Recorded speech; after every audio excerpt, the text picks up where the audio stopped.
Assalamualaikum warahmatullahi wabarakatuh. Waalaikumsalam warahmatullahi wabarakatuh. Halo semuanya, kembali lagi dalam acara podcast Rumpi HMI. Nah, pada kesempatan kali ini kita akan membahas tentang dunia wirausaha. Nah, banyak sekali mahasiswa yang masih enggan atau belum berani untuk memulai berwirausaha. Kita akan mengupas bersama-sama dengan narasumber kita yang sangat hebat pada hari ini, yakni Kak Satria Yuda Pamungkas. Halo Kak, selamat malam. Halo Hikmah, selamat malam juga. Selamat malam juga semuanya. Ya Kak, gimana kabarnya Kak? Alhamdulillah baik Hikmah. Cuacanya sedang seperti ini ya, hujan terus. Di Purbalingga hujan terus tidak? Iya Kak, hujan. Cuacanya Sama emang berarti. ya musimnya. Gimana Kak kesibukan?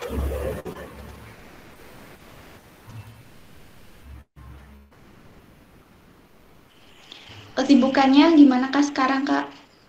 Kesibukannya ya aku kan lulus bulan September kemarin. Ya kesibukannya sampai sekarang ya sambil ngejalanin usaha, sambil ngisi waktu juga, usaha lain juga. Intinya selalu melakukan kegiatan yang produktif lah.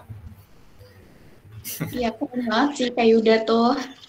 Nah, aku dengar itu kan Kak Yuda dari pas masih jadi mahasiswa itu udah mulai berwirausaha nih ya Kak. Nah, Iya sedang betul. banyak nih teman-teman kita yang kayak masih ragu buat memulai. Nah, kalau dari Kak Yuda sendiri, apa sih yang melatar belakangi Kakak ini berani untuk berwirausaha gitu Kak? Uh, Awalnya tuh yang gimana?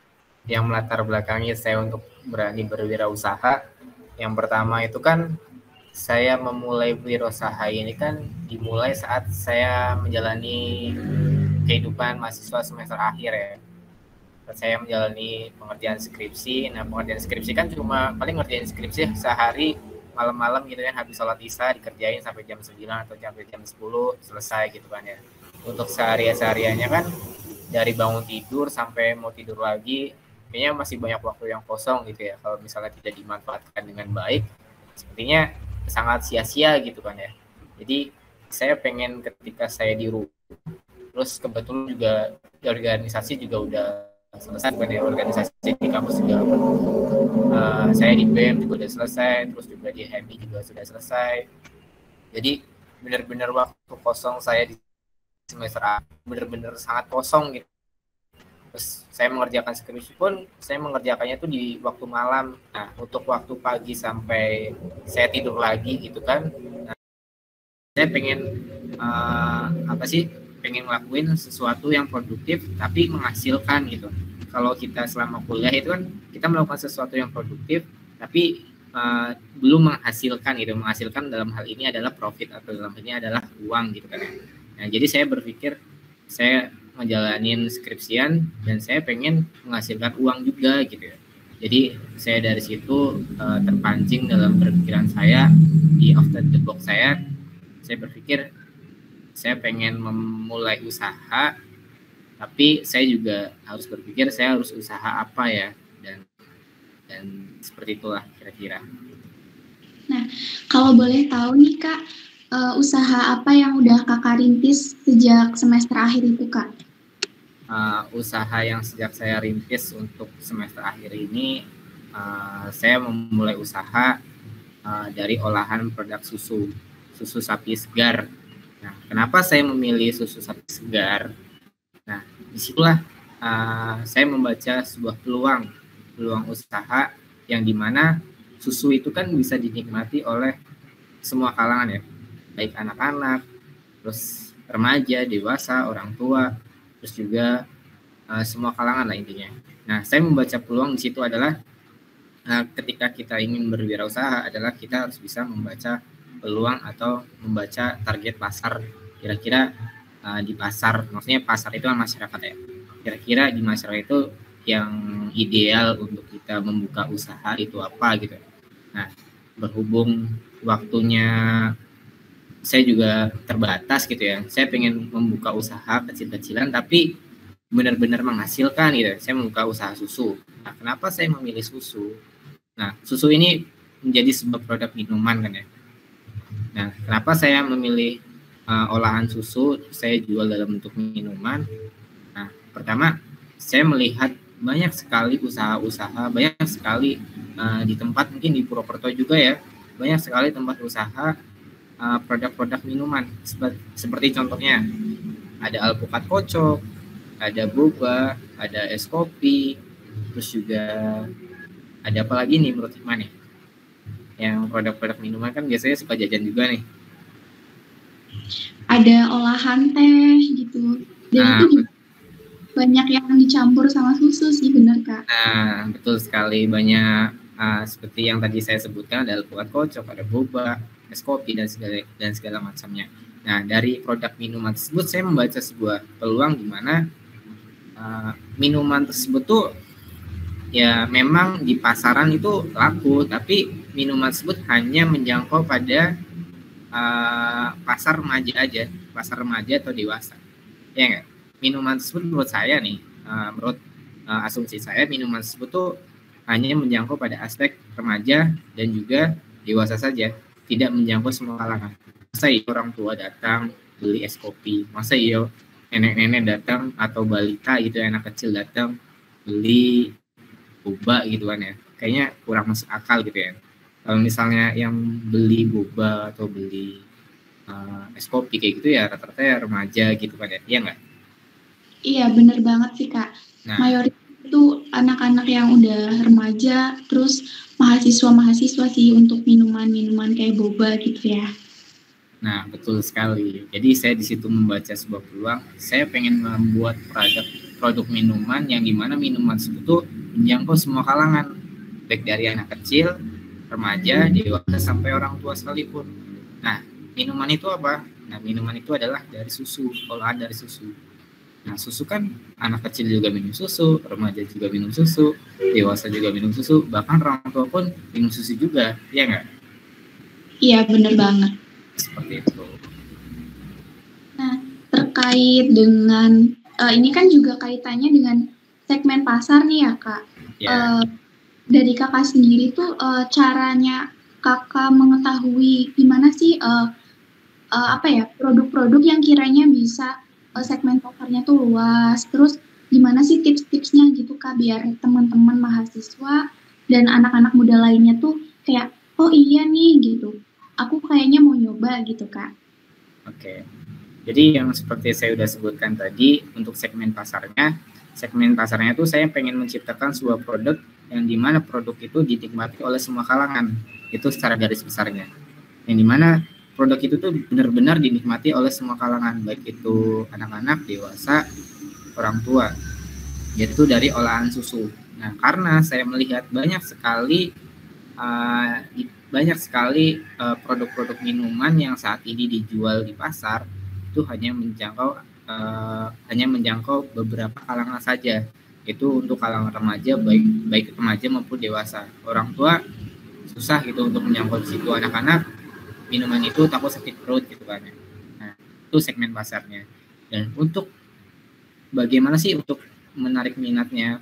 Nah, disinilah kita membuat desain yang dimana orang itu melihat, oh ini tuh minuman produknya ini.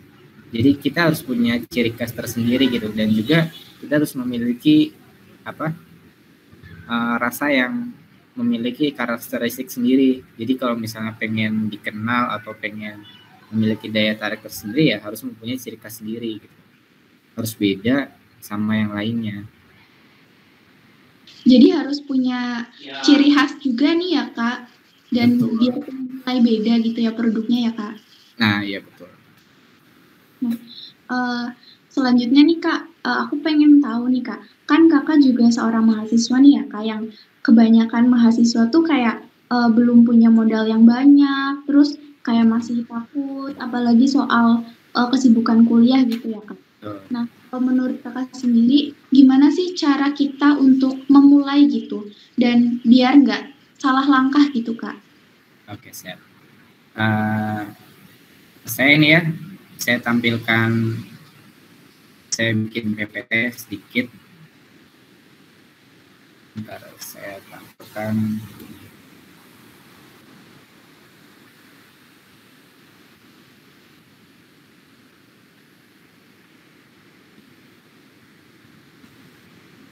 Oke. Lihat belum? Belum muncul, Kak. Ini udah, sekarang udah. Nah.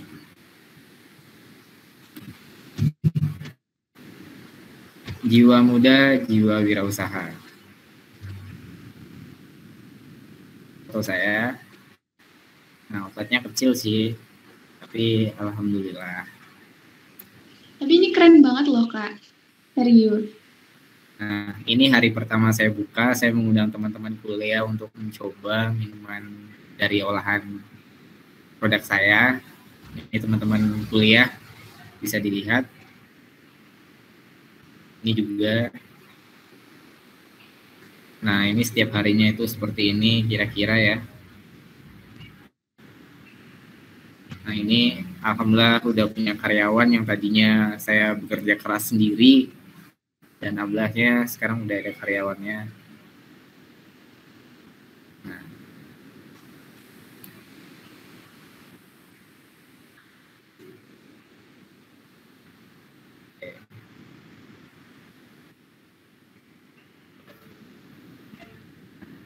Jadi kenapa kita anak muda harus berwirausaha?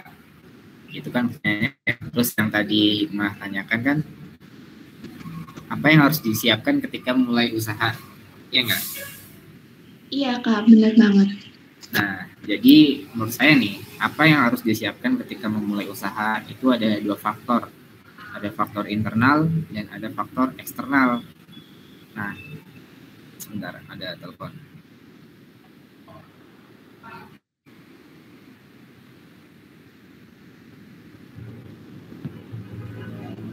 Oke. Jadi dalam memulai kita usaha itu ada 2 faktor. Yang pertama itu ada faktor internal dan ada faktor eksternal. Nah, faktor internalnya itu apa? Yang pertama yaitu yakinkan dirimu. Nah, kenapa harus yakinkan dirimu? Karena apa? Untuk lebih menetapkan sebelum memutuskan pilihan gitu ya.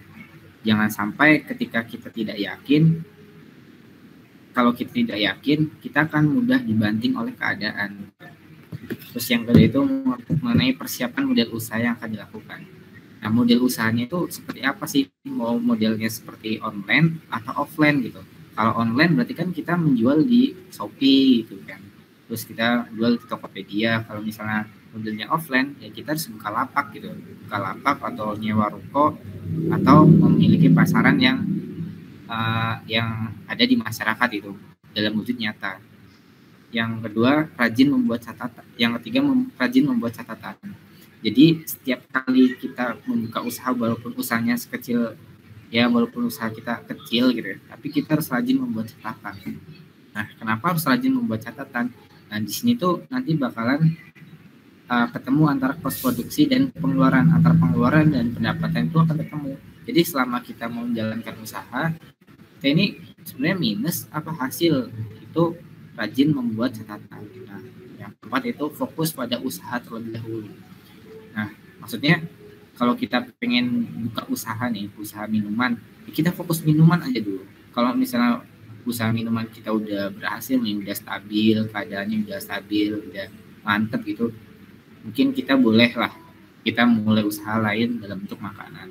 Nah, ini juga menarik untuk saya, fokus pada satu usaha terlebih dahulu. Banyak teman-teman saya menyarankan, yuk, kok nggak buka usaha minuman makanan juga, kok nggak buka usaha yang lain juga gitu kan, dengan melihat yang sekarang gitu. Nah, itu pertanyaan yang mungkin awal-awal ketika saya baru memulai usaha, karena satu usaha terlebih dahulu, ini saya mengamini bahwa kalau misalnya kita fokus di satu titik terlebih dahulu, kita akan bakal hasil yang lebih maksimal gitu. Nah, ketika kalau saya sih melihatnya, saya fokus pada minuman terlebih dahulu. Ketika minuman sudah stabil, terus sudah bagus gitu ya, sudah keadaannya lumayan, barulah saya merintis usaha ke makanannya. Jadi kan ada minuman, ada makanan gitu kan. Nah, kalau misalnya mau usaha makanan terlebih dahulu ya nggak masalah. Nah, itu yang saya terapkan sih. Terus yang selanjutnya itu siap menghadapi kemungkinan terburuk. Nah, siap menghadapi kemungkinan terburuk ini mungkin sebagian teman-teman yang menghantui di pikiran kalian gitu ya. Contohnya, aku pengen usaha segini, modalku segini. Tapi kalau misalnya aku buka usaha ini, aku takut gagal loh. Kalau aku gagal, berarti aku rugi. Berarti aku kehilangan, misalnya uang itu uang tabungan kita gitu. Misalnya, aku pengen usaha ini, tapi kalau misalnya aku gagal, berarti uang hasil tabungan aku hilang secara sia-sia ya. Ya, menurut saya itu pikiran-pikiran yang harus dibuang secara jauh sih. Karena kalau lebih baik kita kan mencoba sama sekali kan. Kalau kita mencoba kan ada kemungkinan terbesarnya kita akan berhasil. Tapi kalau kita tidak mencoba, sudah pasti kita tidak akan berhasil. Jadi cobalah terlebih dahulu. Terus terbuka terhadap setiap evaluasi. Ketika kita menjalankan sebuah usaha, tentu kan ada beberapa teman, mungkin ada beberapa teman atau orang lain yang memberikan masukan pada kita. Masukannya misalnya, ini harusnya kayak gini. Kita terima aja dengan lapang dada. Jangan sampai ketika ada masukan seperti itu, kita merasa bisa gitu. Kita merasa bahwa kita tuh lebih dari segalanya. Itu jangan sih. Itu malah bikin kita nanti bakalan hancur sendiri gitu. Jadi setiap ada masukan dari orang lain, kita tampung, terus kita evaluasi gitu. Terus jalanin yang kita sukai. Jadi gini, jalanin yang kita sukai artinya kalau misalnya Hikmah suka masak gitu, suka membuat makanan seafood atau kue gitu. Kalau misalnya Hikmah suka memasak, ya udah Hikmah jalanin yang Hikmah sukai. Kalau Hikmah suka membuat roti, udah Hikmah jalanin yang Hikmah sukai, yaitu membuat roti. Kalau misalnya saya nggak suka nggak suka memasak gitu, memasak seafood atau makanan berat gitu kan. Terus saya dipaksa untuk menjalani hal tersebut, ya otomatis saya tidak akan menikmati pekerjaan itu ya nggak. Dan yang selanjutnya adalah tentukan target pasar. Itu yang sudah saya sampaikan yang tadi. Nah, untuk faktor eksternalnya apa? Ini yang tadi tanyakan, itu modal. Jadi ketika kita memulai usaha, tentu kita harus memiliki modal ya. Kalau nggak ada modal, otomatis nggak jalan gitu kan. Itu yang tadi saya sampaikan mengenai faktor internal. Nah, untuk eksternalnya itu adalah modal. Modal adalah uang. Jadi untuk uang ini kita kan nyebutnya budget. Nah, untuk modal usaha seperti saya itu sangat terjangkau. Mungkin teman-teman juga memiliki uang lebih dari itu. Nah, saya berpikiran saya punya tabungan segitu, terus kira-kira kalau saya bikin usaha, kalau misalnya usahanya lancar, terus juga kan insya Allah ya bulan depan uang modal itu akan kembali gitu kan. Jadi uang modal itu ketika udah kembali, saya masukkan tabungan lagi, dan ketika hasil dari uang modal tersebut diputar lagi. Nah, itu yang akan menghidupi sehariannya, baik itu untuk jajan, makan, main, seperti itu. Jadi untuk modal ini mungkin teman-teman mahasiswa kan masih anak kos gitu kan, masih dibayarin orang tua gitu. Saya juga masih dibayarin orang tua. Saya sekolah juga masih disakuin sama orang tua. Nah, tapi untuk berbicara modal, kalau misalnya kita tidak punya modal sama sekali ya, misalnya kita di ATM cuma 100.000, 200.000 gitu kan, tapi kita pengen punya tekad yang kuat untuk memulai sebuah usaha. Nah, mungkin salah satunya kita bisa bicarakan dengan orang tua kita, bilang ke bapak atau ibu, Pak, saya pengen memulai usahanya seperti ini, ketika berhasil itu seperti ini. Terus kita sama aja kayak bikin proposal, kita presentasikan ke orang tua. Nah, orang tua itu kan mengaksesnya atau tidaknya itu urusan belakangan yang kita usaha terlebih dahulu. Kalau kita bisa meyakinkan orang tua, insya Allah orang tua juga akan memberikan kita modal. Kalau misalnya orang tua nggak ada, ya kita jangan patah semangat. Banyak jalan menuju Roma. Mungkin kita bisa meminta ke abang kita. Kalau misalnya nggak ada jalan lagi di pihak keluarga kita, mungkin juga kita bisa minta bantuan sama teman kita. Sama aja kita bikin reng-rengan, bikin rincian, terus kita presentasikan ke teman kita yang kira-kira teman kita punya potensial gitu. Kita presentasikan ke teman kita. Nah, teman kita ini dijadikan sebagai pihak investor. Jadi sistemnya bagi hasil kita yang menjalankan di lapangan, nanti teman kita sebagai pihak yang investasinya. Nah, kita cari teman yang kira-kira dia berpotensi bisa membantu kita. Insya Allah selalu ada jalan menuju Roma. Gitu, Hikmah. Oke nih Kak, nyambung dari soal yang tadi nih Kak, kan dalam berwirausaha itu nggak selalu naik gitu ya Kak. Kadang kan kalau misalnya usaha minuman kayak punya Kakak, kalau misalnya lagi musim hujan mungkin ada penurunan sedikit. Ya. Gitu ya Kak, kan nggak selalu nggak statis gitu ya. Nah, kalau dari Kakak sendiri, gimana cara Kakak untuk menghadapi hal itu? Biar tetap bisa balik modal dan keuangan di wirausaha kita tuh jadi tetap lancar gitu. Oke. Jadi ini sih saya selalu berpikir mendetail gitu kan. Saya buka usaha, saya juga buka usaha minuman, apalagi es gitu, apalagi minuman. Nah, tentu ini akan banyak kendala di jalan gitu kan. Belum lagi kalau menghadapi musim hujan, terus cuaca yang tidak menentu. Nah, saya kan membuka di bulan Februari. Nah, di bulan Februari ini kan cenderung udaranya itu kan ya lumayan bersahabat gitu. Kalau misalnya musim hujan di Indonesia kan kira-kira di bulan September, November, Desember, Oktober gitu kan, di bulan-bulan yang itulah ya, dari September, Oktober, November, Desember gitu kan. Rata-rata hujan tuh jatuh di bulan itu. Nah, ketika saya memulai usaha di bulan Januari, Februari, kira-kira saya di bulan Januari sampai di bulan sebelum musim hujan, kira-kira saya udah bisa balikin modal apa belum? Nah, ketika saya bisa menghitung, kira-kira bulan aja kira-kira udah bisa balik modal nih, ya udah kita hajar aja. Nah, nanti ketika kita menemui kendala kayak misal musim hujan terus omset kita turun, nah kita bisa menginisiasi, kita bikin promo. Nah, juga jangan lupa kita memanfaatkan teknologi yang ada. Nah, kita daftarin lah ke Gojek atau ke GrabFood. Nah, terus di situ kan bisa menolong kita gitu. Kalau misalnya kita tidak bisa bertahan juga karena keadaan cuaca, ya gimana caranya kita bisa mengemas produk kita biar tetap ada gitu loh. Jangan sampai dengan adanya kendala seperti itu kita nyerah gitu. Kita bisa melakukan pemasaran secara, kita kan harus punya teman banyak gitu, relasi yang banyak. Mungkin kita chat, Hikmah mau nggak nih nanti tak anterin ya, mau nggak nih ada promo loh. Nah, itu kan bisa dengan cara-cara seperti itu. Oke, berarti dari awal ya Kak, pas perencanaan, pas timing buat openingnya gitu, semuanya udah. Ya, semuanya harus dipikirkan dengan baik.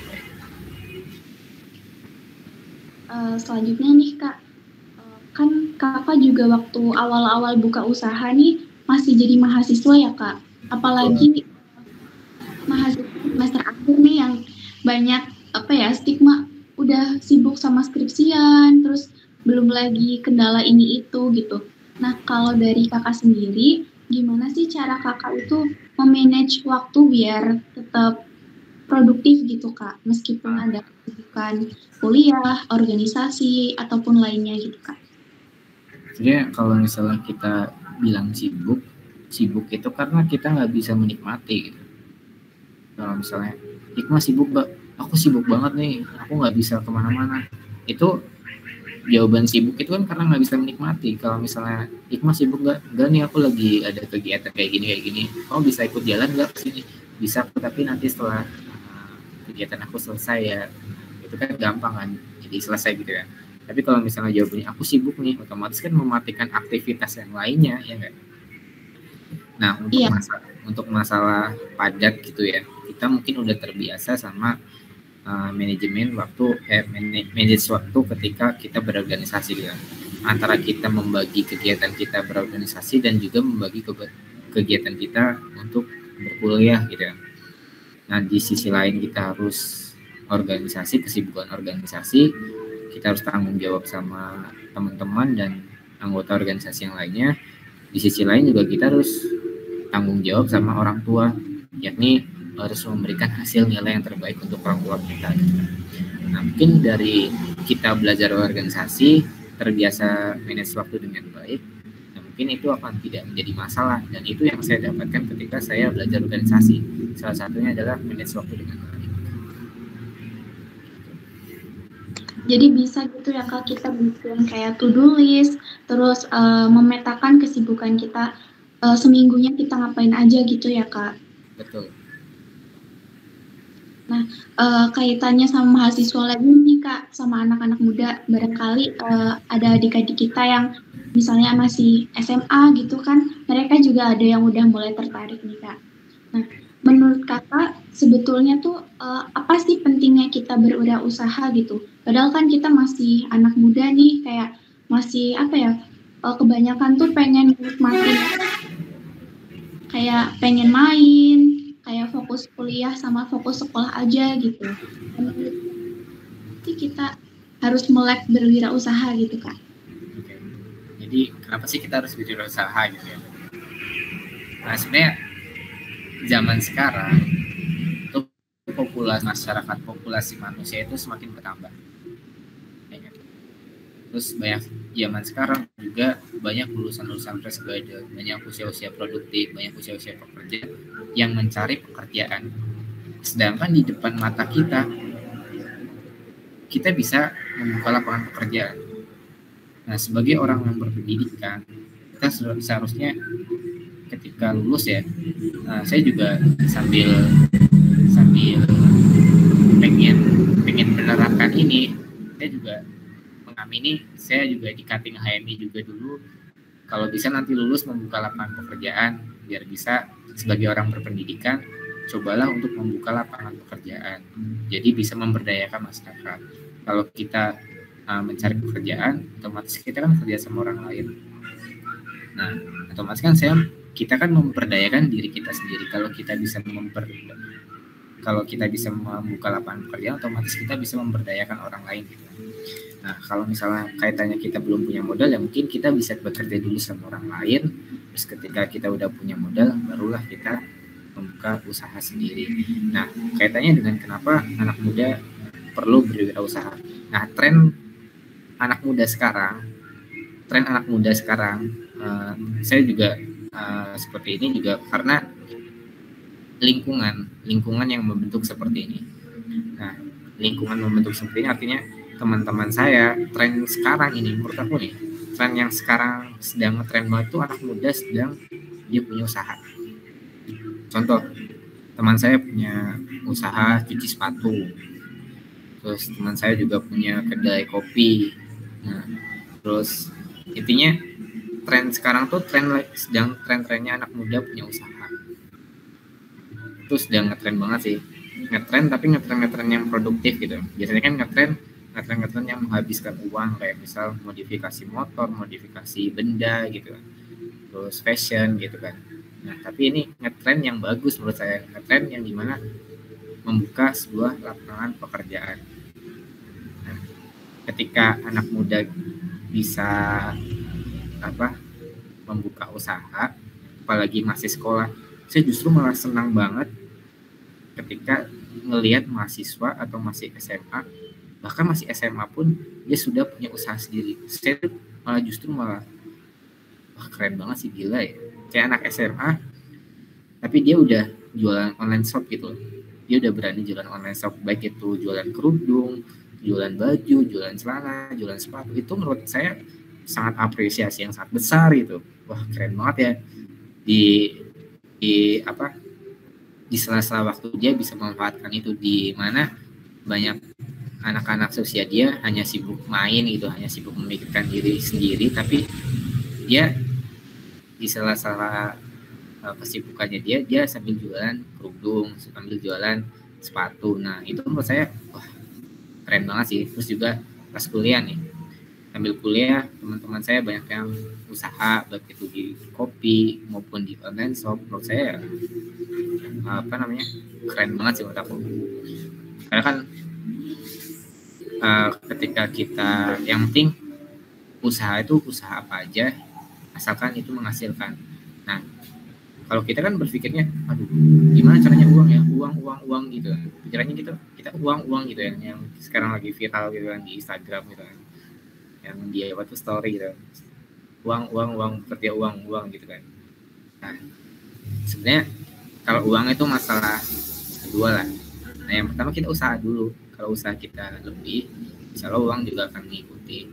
Nah, kalau misalnya emang sih hal yang paling sulit itu mengawali, hal yang paling sulit itu melangkah. Tapi kalau kita udah melangkah, nanti juga bahkan jalan sendiri. Saya juga pertamanya juga berat gitu. Ketika aduh, saya harus skripsian, terus juga masih ada kuliah yang ulang, terus kebagi-bagi gitu kan. Terus akhirnya ketika saya udah ngejalanin kesini kan udah ada karyawan gitu kan, dia udah tinggal duduk manis gitu kan. Intinya kita jalanin aja dulu.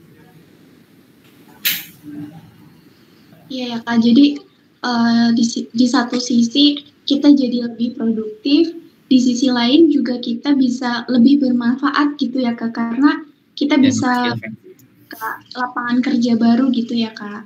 Ya.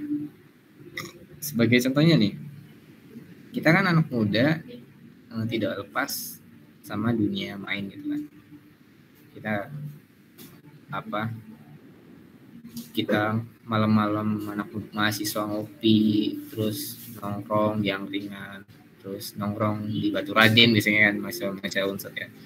Nah, kalau misalnya setiap hari seperti itu, otomatis kan ada pengeluaran yang banyak harus dikeluarkan gitu kan. Kalau kita nggak ada pemasukan di situ ya, kita sama aja memeras dari orang tua kita gitu kan. Seharusnya dari orang tua udah memberikan uang saku gitu, kita tabung. Nah, dari hasil tabungan itu gimana sih kita bisa putarkan uang tersebut dan hasilnya itu lumayan gitu, kita bisa mendapatkan hasil yang kira-kira ya kita sebagai mahasiswa nggak perlu berpikir yang aku harus punya penghasilan yang berjuta-juta gitu. Ya setidaknya kita sedikit aja lah. Yang penting kita ada penghasilan lah, ada pendapatan lah yang bisa buat kita nongkrong lah, buat kita ngopi lah, seperti itu. Dari hal kecil aja dulu. Iya, benar ya Kak. Nah, barangkali nanti nih ada teman-teman yang pas udah nonton dari podcast kita bisa berani gitu untuk memulai ya Kak. Nah, selanjutnya nih harus sih. Iya benar, iya sih harusnya sih. Karena aku juga pernah sih Kak kayak iseng-iseng gitu sih untuk kayak jualan gitu ya. Tapi mungkin kekurangannya itu karena kurang planning gitu sih. Kayak tadi kan kamu sampai mempertimbangkan cuaca gitu ya. Iya. Yang bulan Februari misalnya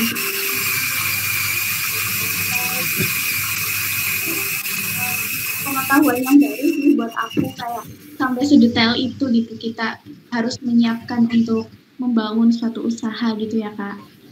Iya betul. Mungkin sedikit apa itu Kak buat teman-teman kita yang mau memulai gitu Kak. Kenapa? Bagi tips apa ya, biar nggak takut gitu Kak. Kadang kan kita meskipun udah tahu langkah-langkahnya gitu, tapi kita tuh masih kayak takut gagal, nanti uangnya malah nggak balik modal gitu Kak. Gimana ya? Dari pengalaman saya aja lah ya. intinya jangan pernah takut mencoba. Kalau kita mencoba, ada kemungkinan kita akan berhasil. Tapi kalau kita tidak mencoba, sudah pasti kita tidak akan berhasil. Dan juga untuk yang sekarang masih sekolah, sekarang masih mahasiswa, yang masih menjadi tanggungan orang tua, dan mahasiswa kan identik sama anak-anak muda kan identik dunia nongkrong gitu kan, kita asik nongkrong, asik ngopi. Nah itu kan kita ngopi terus kita nongkrong malam, itu kan membutuhkan pengeluaran yang lumayan gitu ya. Apabila itu dikalikan berkali-kali, seminggu kita ngopi 5 kali, kan bisa dihitung apa itu kan.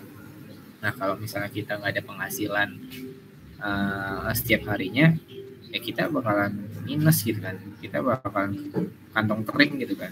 Nah, jadi buat teman-teman yang masih sekolah, yang masih kuliah, cobalah memulai usaha apa aja, yang penting halal, yang penting menghasilkan, yang penting ada penghasilan lah di setiap harinya gitu. Dan gak merugikan orang lain. Bener banget nih, kayak dari Kak Yuda yang benar-benar berani untuk memulai, bahkan bisa membuka peluang kerja untuk orang lain yang sedang membutuhkan gitu ya. Yeah. Nanti kalau misalnya ada nih teman-teman yang mau ngehubungin kakak, bisa kan ya Kak buat sharing-sharing lebih lanjut ya?